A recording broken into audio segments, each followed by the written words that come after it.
कहते हैं, देखो नोट में पढ़ेंगे हम अभी।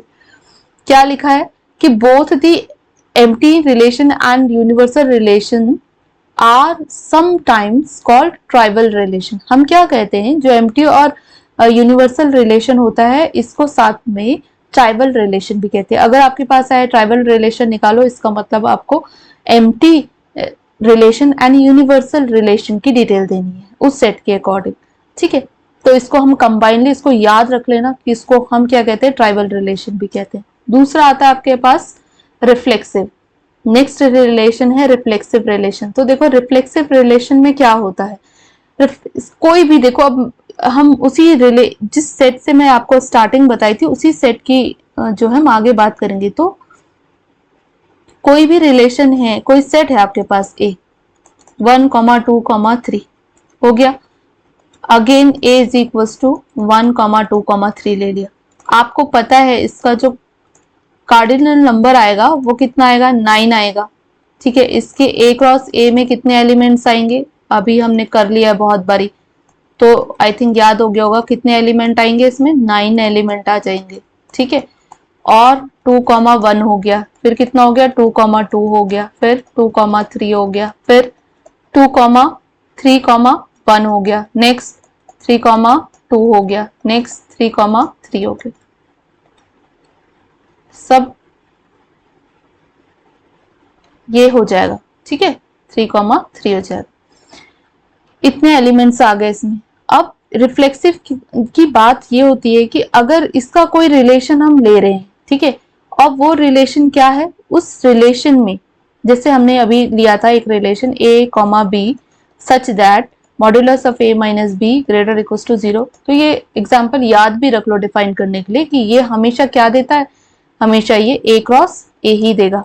क्यों देगा, आप सब्ट्रैक्ट करके देख लो, हमेशा या तो 0 आएगा या तो 0 से बड़ा आएगा। क्यों, क्योंकि मॉड्यूलस है, कोई नेगेटिव नंबर आ भी गया तो आप उससे पॉजिटिव कर सकते हो, ठीक हो गया। तो इस तरीके से आप क्या निकालोगे, आपने देखा कि ये r इसके बराबर ही है, तो इसका मतलब r में ये सारे एलिमेंट्स आएंगे जितने ये एलिमेंट्स है।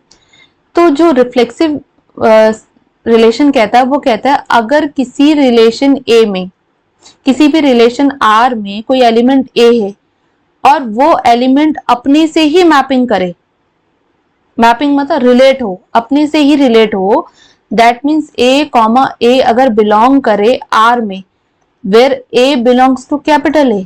अब a में कितने, जैसे फॉर एग्जाम्पल यहाँ 1, 2, 3 है, तो वो कह रहा है 1 भी अपनी जो इमेज दे, 1 अपनी सिमिलर इटसेल्फ अपनी ही इमेज दे, 2 अपनी ही इमेज दे, 3 अपनी ही इमेज दे। मतलब इसमें क्या हो, 1, 1 आए, 2, 2 आए, 3, 3 आए, तो वो आ रहा है, तीनों एलिमेंट के लिए आ रहा है ना, कि वो एलिमेंट अपने से मैप कर पा रहा है, रिलेट कर पा रहा है। तो अगर किसी सेट के एलिमेंट अपने से ही रिलेट कर पाते हैं तो ऐसे रिलेशन को हम रिफ्लेक्सिव रिलेशन कहते हैं, ठीक है। तो ये क्या है, रिफ्लेक्सिव रिलेशन है, इसमें इसका मतलब ये भी एक रिफ्लेक्सिव रिलेशन है, ठीक है।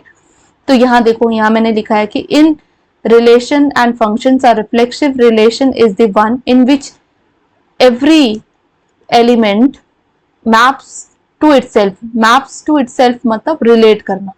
it means relation is reflexive if, कब reflexive होगा, जब क्या हो, a, a belong करे r को, for every a belongs to capital A, ठीक हो गया। तो सिंपल सा, कोई भी ये आया चेक करो कि उसमें ए में कौन कौन से एलिमेंट है, वो क्या कर रहा है, अपने से हर एक एलिमेंट मैप कर पा रहा है या नहीं कर पा रहा, रिलेट हो पा रहा है या नहीं। तो अगर नहीं हो पा रहा है तो वो रिफ्लेक्सिव नहीं है, अगर हो पा रहा है तो वो है।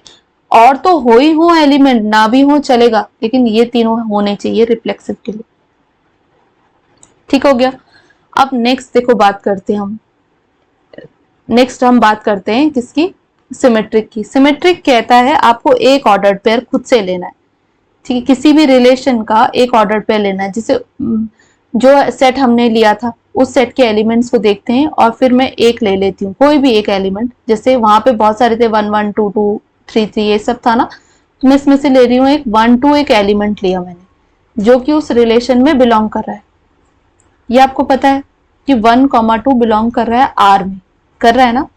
तो अब आपको क्या करना है, अगर ये सिमेट्रिक है, जो रिलेशन हमने आपको बताया था, कौन सा वाला, इससे पहले जो हमने किया था, ये अगर ये जो रिलेशन है, ये रिलेशन अगर सिमेट्रिक होगा तो ये एक कंडीशन को सेटिस्फाई करेगा। अब वो कंडीशन कौन सी है? वो कंडीशन है कि इसमें 1 कॉमा इसमें 2 कॉमा 1 भी आर पे आएगा। अगर ये है तो दिस इंप्लाइज ये होगा। अगर ये होगा तो ये सिमेट्रिक है, और नहीं है तो नहीं होगा। चेक करते हैं। अब मैंने कहा ये खुद से लेके चलना है, कोई भी एलिमेंट लेके चल सकते हो। हमने ये लिया तो इसके लिए है, ऐसे नहीं सिर्फ एक के लिए, सबके लिए चेक करना पड़ता है। और मेन इसको करने का तरीका मैं क्वेश्चंस में बताऊंगी कि हम वो एलिमेंट ढूंढते हैं जो ना बिलोंग कर रहा हो। अगर एक मिल गया तो ये सिमेट्रिक नहीं होगा ना, जो है उनको ढूंढने से अच्छा जो ना है उसको ढूंढेंगे। बट अभी यहाँ देखो, अब देखो कोई और एलिमेंट ले लेती हूँ, जैसे मैं ले लेती हूँ 1 1, तो आप कहोगे तो मैम ये बिलोंग कर रहा है, तो अगर मैं इसकी जो फर्स्ट एंट्री को सेकंड, सेकंड एंट्री को फर्स्ट बना दूं तो देखो तो सेम ही होता है ना, तो ये भी होगा क्योंकि इसको हम दो बार लिखते नहीं है एक ऑर्डर पेयर को। ठीक है। तीसरा, अगर 3 कॉमा 1 कहीं पे लिखा है, सपोज ये आपने लेके चले और बोला कि this implies 1 comma 3 also belongs to R, check किया कि ये है या नहीं, तो आप देखोगे जरूर से कि ये है इसमें, ये है इसमें। अगर 1 कॉमा 3 है तो 3 कॉमा 1 भी तो है, अगर 3 कॉमा 2 है तो 2 कॉमा 3 भी है। इसका मतलब ये जो हमने प्रॉपर ये वाला जो रिलेशन बताया था ये सिमेट्रिक भी है। अब आखिरी इसकी डेफिनेशन पढ़ने के बाद हम थर्ड पढ़ लेंगे। ठीक है। तो वो सिमेट्रिक, इसका मतलब सिमेट्रिक जो है वो हमें क्या बता रहा है, देखो। अरे भाई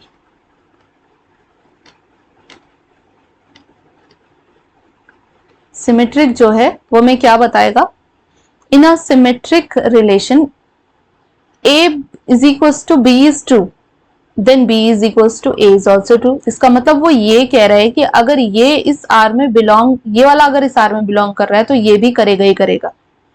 तो सिमिलर वे में क्या होगा, जो सेट्स में आता है, सेट्स में कहते हैं कि R is a symmetric only if b comma a belongs to a is true when a comma b belongs to R। ठीक है। तो कोई भी जो एग्जाम्पल हमने लिया है आप ऑलरेडी उसको भी ले सकते हो सिर्फ। ठीक है। तो ये आपके पास क्या है, सिमेट्रिक है। थर्ड आता है ट्रांसिटिव। देखो ट्रांसिटिव को करने का बहुत आसान तरीका है। जैसे हम लोग यहाँ कर रहे थे, सेट ए की बात कर रहे थे 1 2 3। ठीक है। 3, दूसरा क्या लिखेंगे, अगेन ए लिख रहे थे 1 2 3। मैं बार बार डिटेल से नहीं लिख रही हूँ क्योंकि ए क्रॉस ए में आपको पता है कितना, इसका जो कार्डिनल नंबर है वो 9 है, तो 9 एलिमेंट्स आपको पता है कौन कौन से। तो ट्रांसिटिव वाला क्या कहता है कि उसमें से 2 एलिमेंट्स ले लो। जैसे मैं कौन सा ले लेती हूँ 1 1, और आपको देखा होगा आपने कि 1 1 बिलोंग्स टू आर, और सेकेंड एलिमेंट था उसका 1 2 बिलोंग्स टू आर। ये क्या किया मैंने, ये खुद से लेके चली कि ये दोनों ट्रू हैं।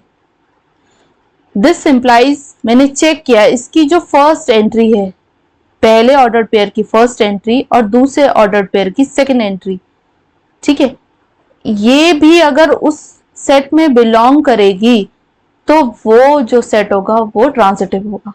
अब देखो यहाँ पे एक चीज आप देख रहे होंगे, मैंने क्या किया, इसकी जो सेकेंड एंट्री है ना वो इसकी फर्स्ट एंट्री होनी चाहिए। इसका मतलब अगर मैं लेटर्स में लिखूं तो a कॉमा बी अगर बिलोंग कर रहा है आर में तो दूसरा कोई रैंडम एलिमेंट नहीं देखना। कौन सा देखना है, जिसका पहला जो लेटर है वो इसका दूसरी एंट्री और इसकी पहली एंट्री बन जाए, कॉमा ए कॉमा सी। ये सिमिलर नहीं होना चाहिए, कोई डिस्टिंक्ट एलिमेंट होना चाहिए। और अगर ये भी बिलोंग कर रहा है आर में तो दिस इंप्लाइज ए कॉमा सी भी बिलोंग करेगा कहाँ, आर में बिलोंग करेगा। अगर ऐसी प्रॉपर्टी कोई होल्ड कर रहा है रिलेशन तो वह ट्रांसिटिव होगा। यहां देखते हैं a relation R on a set A is called transitive if A comma B belongs to R and B comma C belongs to R। इसमें क्या करते हैं हम, 2 ऑर्डर्ड पेयर लेके चलते हैं और तीसरे को उसमें रिलेशन में बिलोंग करा देते हैं। ठीक है। अगर ऐसा हो जाता है तो हम उसे ट्रांसिटिव रिलेशन कहते हैं। उसमें देखो एग्जाम्पल मैंने ले लिया है ऑलरेडी, ये भी बिलोंग करेगा 1 2 आपने देखा ऑलरेडी, यहाँ पे भी बिलोंग कर रहा है, नहीं तो कोई रैंडमली कोई और ले लेती हूँ। 1 3 ले लिया सपोजिंगली, बिलोंग्स टू आर, और दूसरा मैंने लिया कि कौन सा 3 2 ले लेती हूँ, ये भी बिलोंग कर रहा है आर में, देखा था हमने। दिस इम्प्लाइज चेक करती हूं मैं कि जो सेकंड फर्स्ट एंट्री है इस एलिमेंट की, इसकी लास्ट एंट्री है, सेकंड एंट्री है, देखा तो ये भी बिलोंग करता है ना, तो इसका मतलब ये रिलेशन ट्रांजिटिव हो गया। ठीक हो गया। अब ट्रांजिटिव के बाद कोई भी रिलेशन अगर इन तीनों प्रॉपर्टीज को होल्ड कर रहा है, कौन कौन सी, अगर वो रिफ्लेक्सिव भी है, सिमेट्रिक भी है और ट्रांजिटिव भी है। देखो मैं स्टार्टिंग से एक ही सेट लेके चल रही हूँ 1, 2, 3, तो ये बेस्ट एग्जाम्पल हो गया आपका। ऐसे आप बहुत सारे बना सकते हो। ठीक है। और रिलेशन कौन सा ले लो, ये वाला a minus a comma b such that modulus of a minus b is greater equals to 0। ये लेके चलो, ये रिफ्लेक्सिव भी है, सिमेट्रिक भी है, ट्रांजिटिव भी है। तो अगर कोई रिलेशन तीनों है, रिफ्लेक्सिव, सिमेट्रिक और ट्रांजिटिव, तो उसे इक्विवेलेंस रिलेशन कहते हैं। ठीक है।